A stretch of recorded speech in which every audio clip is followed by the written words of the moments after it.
Hey guys, so today I want to talk about how Instagram and Facebook, um, they, you guys all know this, but they all show things in their best light.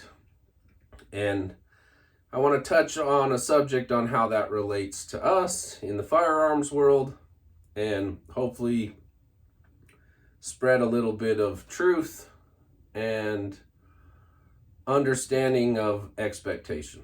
So, and that topic is shooting groups and how awesome or how not awesome our guns all shoot and cherry picking groups and so forth. So, this here is my Voodoo. This is my match gun, my competition rifle.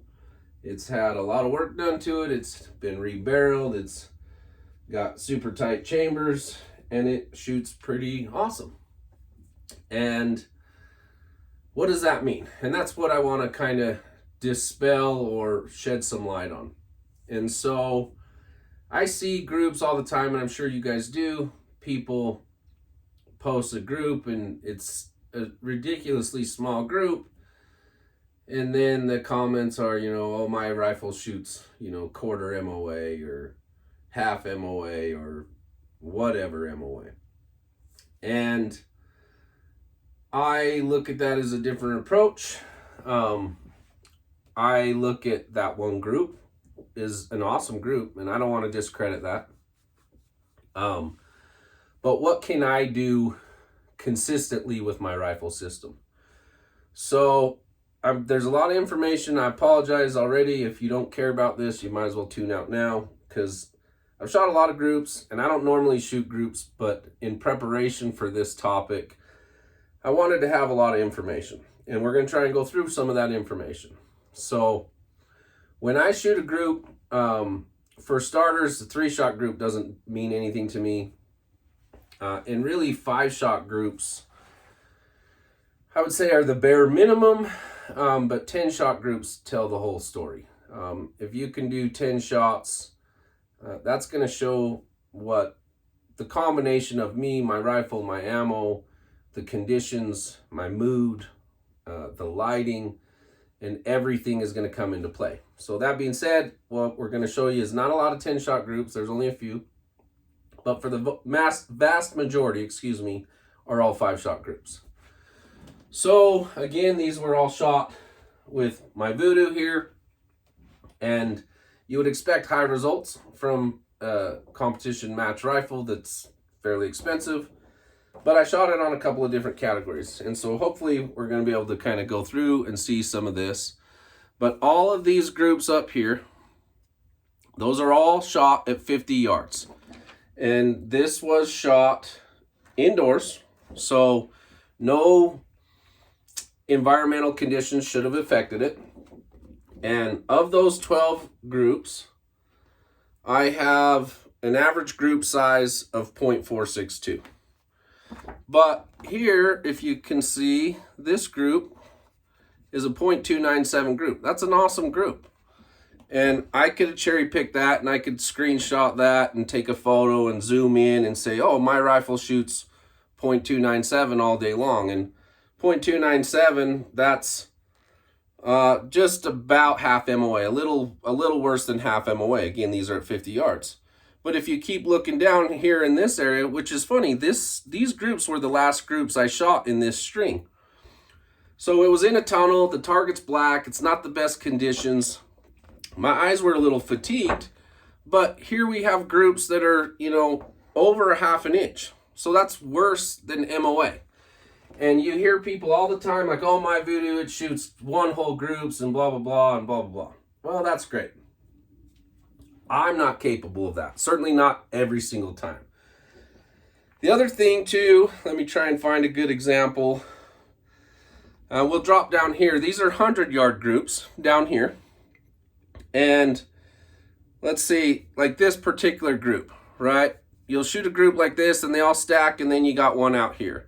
And I hear people call that out, oh, that was a flyer, that was me, I did that, so I'm not going to count that.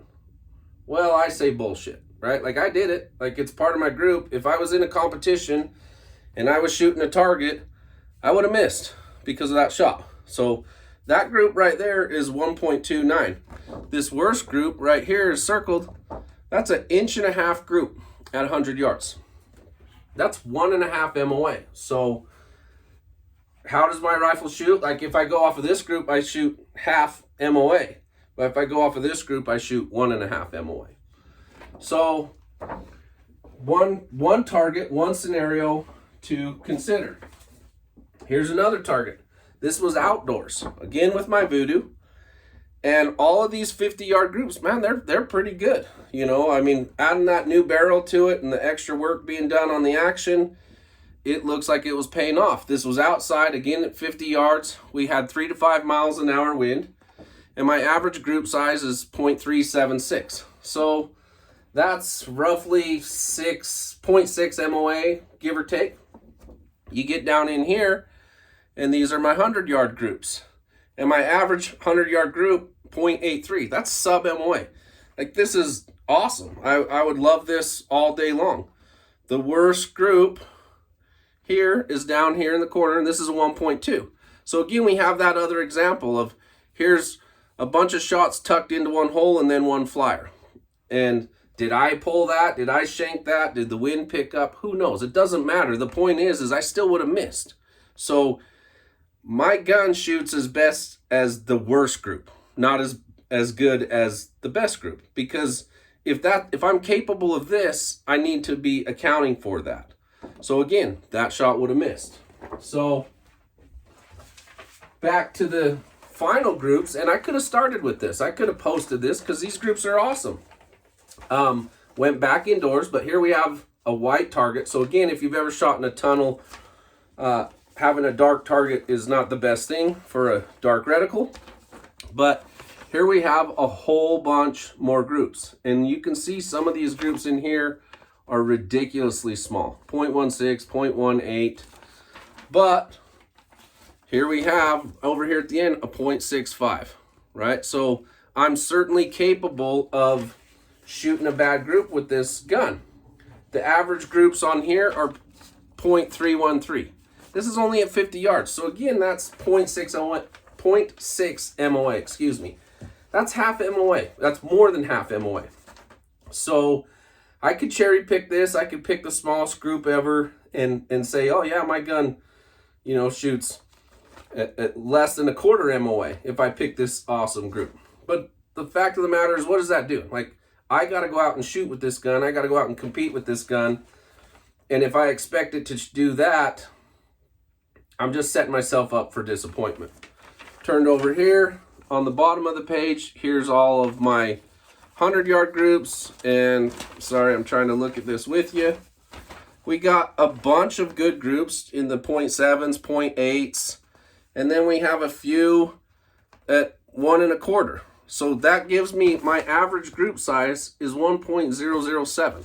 That is just literally barely under a MOA, 0.002 under an MOA.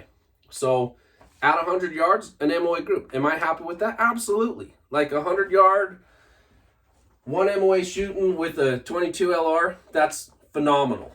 Now, I think I had one on here. Maybe it was on a different page.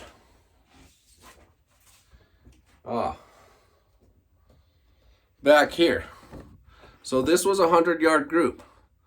That's 0.81. And if I'd have pulled that flyer out of there, that group would be ridiculously small, right?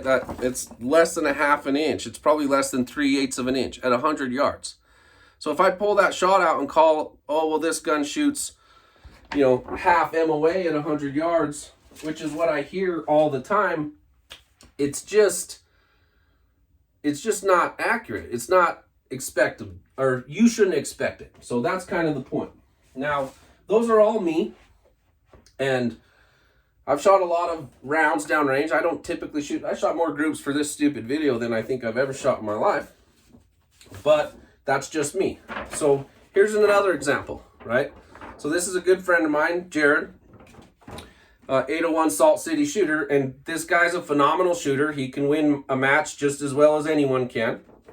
And so I want to show his results, and we have a similar pattern, okay?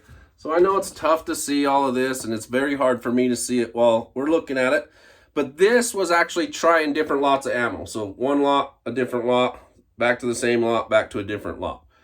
And if you look in here, look at this group. That is literally one hole. It's 0.03. That's 5 shots. This is the best group I have ever seen in my entire life.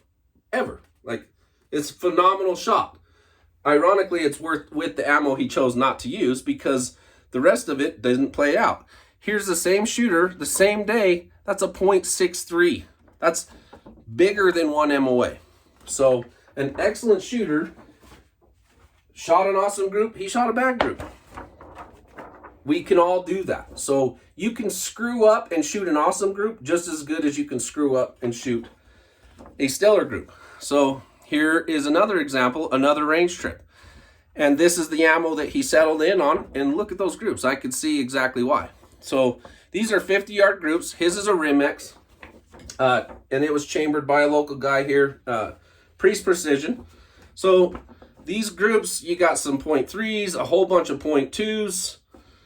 If I were going to roughly guess, I'd say 0.25 or so is your average group size. So that's half MOA out of a absolute precision competition gun.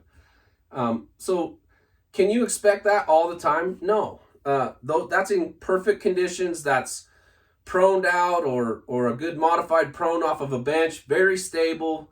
In indoor conditions, no environmentals, and those are capable. But you also saw some of those groups are not, they're just not as good. So the point to all of this is don't get hung up on what I say, definitely what I say, or what anyone else says on the internet about how good their groups are or what you should be expected. I think a good baseline for a rimfire at 100 yards is 1 to 1.5 inch groups is certainly acceptable, but 1 to 1.25 inch. If you're shooting sub 1.25 inch at 100 yards, you got a good shooting rifle. And you're certainly capable to take that rifle out to any of these matches that we shoot and take podiums home with it. So I know that you can do it. I know that the gun's capable of doing it. So at the end of the day, just don't get hung up on what someone shows and think like, oh, I expect my gun to do that. Anomalies happen. Anybody can shoot an awesome group, but I want to shoot a whole bunch of groups. I want to shoot 10 different groups and see what's the average. And because that's telling me the statistical chance that I'm going to get that group size on any given day. But only in those given conditions. So I know this one went a little bit long. It's kind of a rant because I get frustrated seeing stuff on the internet all the time about how awesome my gun shoots. So yeah, your gun can shoot awesome, 1 or 2, but that doesn't mean it shoots like that all the time. So thanks, guys. I hope you get some good information out of this. I hope you're enjoying them. And as always, I hope I see you out on the range.